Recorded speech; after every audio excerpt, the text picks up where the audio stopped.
तो कहते हैं ना कि भारतीय वैज्ञानिक के पास वह ताकत है जो कि दुनिया के किसी भी वैज्ञानिक के पास नहीं है। लेकिन समस्या इस बात की है कि भारतीय वैज्ञानिकों को उनकी ताकत याद दिलानी पड़ती है। भारतीय वैज्ञानिकों को उनकी ताकत तब तक नहीं याद आती जब तक कोई देश धोखा नहीं दे देता। इस बार अमेरिका की तरफ से मिले तगड़े धोखे के बाद भारतीय वैज्ञानिकों की सफलता ने एक बार फिर से दुनिया भर में तहलका मचाकर रख दिया है। क्योंकि हाल ही में भारत की डीआरडीओ यानी कि defence research and development organisation के वैज्ञानिकों ने डिफेंस सेक्टर में एक ऐतिहासिक जीत हासिल की है। दरअसल जिस कावेरी इंजन को साल 1986 से बनाया जा रहा था और आज तक सफलता नहीं मिल पाई थी, उसी इंजन को वैज्ञानिकों ने आखिरकार डेवलप कर ही लिया।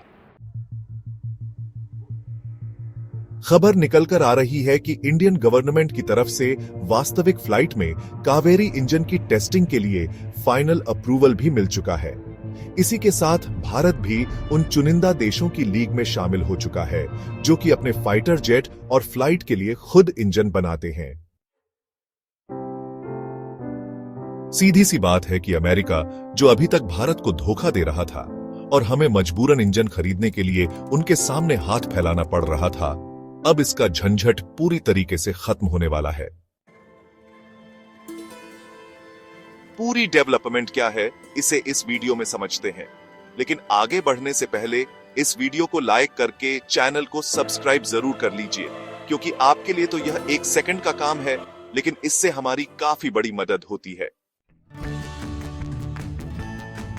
असल में जिस तरीके से भारतीय वैज्ञानिकों ने कई बार अचानक से सफलता हासिल की है, ऐसे में कहते हैं कि जब भारतीय वैज्ञानिक कुछ बनाने की ठान लें तो उनकी चाय की चुस्की में भी कोई ना कोई नया इनोवेशन जरूर होता है। लेकिन बस भारतीय वैज्ञानिकों को उनकी ताकत याद दिलानी पड़ती है। हाल ही में जो घटना सामने आई है, ऐसा ही शानदार माजरा एक बार फिर से देखने को मिला। असल में हुआ यह कि भारत को दुनिया के सबसे पावरफुल देश की लिस्ट में गिना जाता है। फिर चाहे मिलिट्री और डिफेंस पावर हो या अर्थव्यवस्था की बात, इन सभी में भारत टॉप कंट्रीज की लिस्ट में अपनी जगह बनाए हुए है।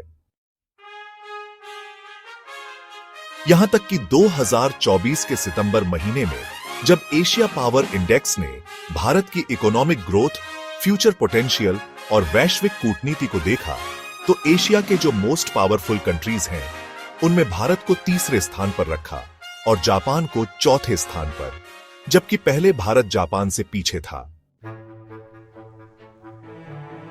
लेकिन आप भी जानकर सोच में पड़ जाएंगे कि जिस तेजी के साथ भारत ग्रोथ कर रहा है, उतनी ही ज्यादा भारत को गिराने की साजिश भी खेली जा रही है। यह साजिश भी ऐसी है जिसको समझना सबके लिए आसान नहीं है। फिर भी आसान शब्दों में समझने के लिए आप लोग हमारी बातों पर ध्यान दीजिए। भारत की सैन्य शक्ति इतनी ज्यादा है कि बड़े बड़े देश भी भारत से टकराने की कोशिश नहीं करते।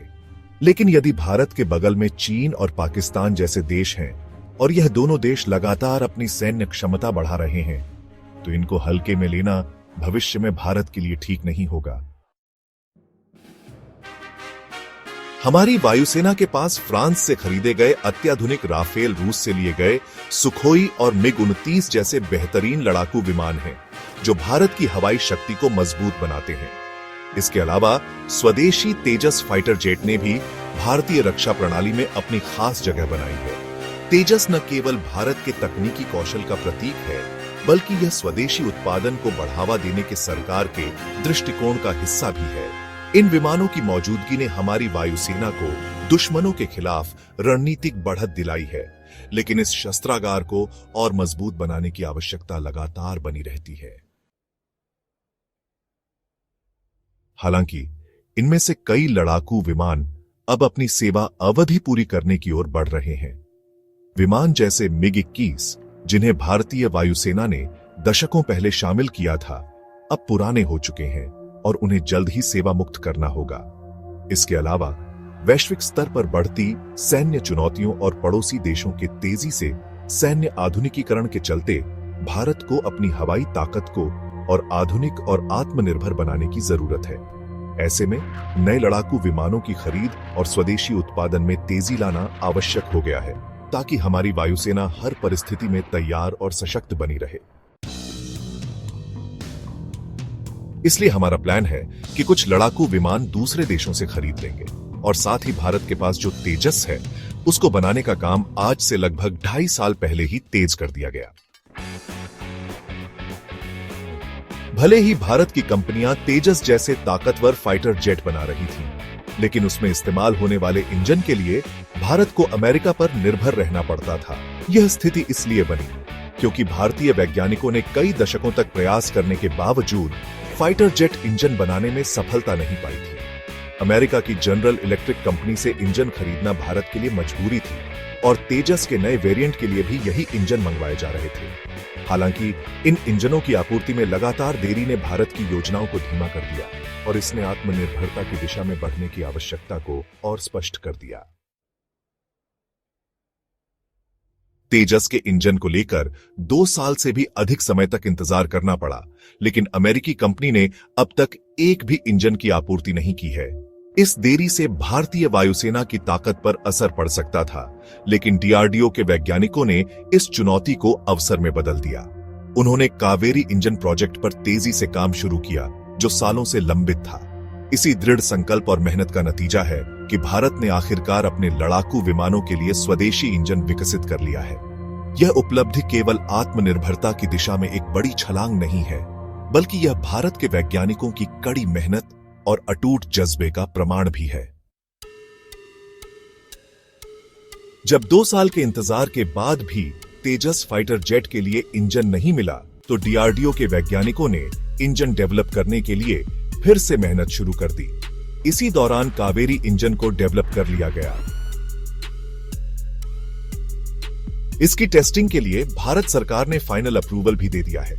आपको बता दें कि अभी तक लड़ाकू विमान और फ्लाइट में इस्तेमाल होने वाले इंजन बनाने की तकनीक केवल अमेरिका, चीन, रूस, जापान, फ्रांस और ब्रिटेन जैसे देशों के पास थी। लेकिन अब भारत भी कावेरी इंजन के डेवलपमेंट के बाद इन्हीं चुनिंदा देशों की लिस्ट में शामिल हो गया है। अगर आप डीआरडीओ के वैज्ञानिकों के इस प्रयास से खुश हैं, तो कमेंट बॉक्स में उन्हें बधाई जरूर दें। वीडियो को लाइक और अपने मित्रों तक शेयर करना न भूलें। ऐसे ही और भी नॉलेजेबल वीडियो देखने के लिए चैनल को सब्सक्राइब करें।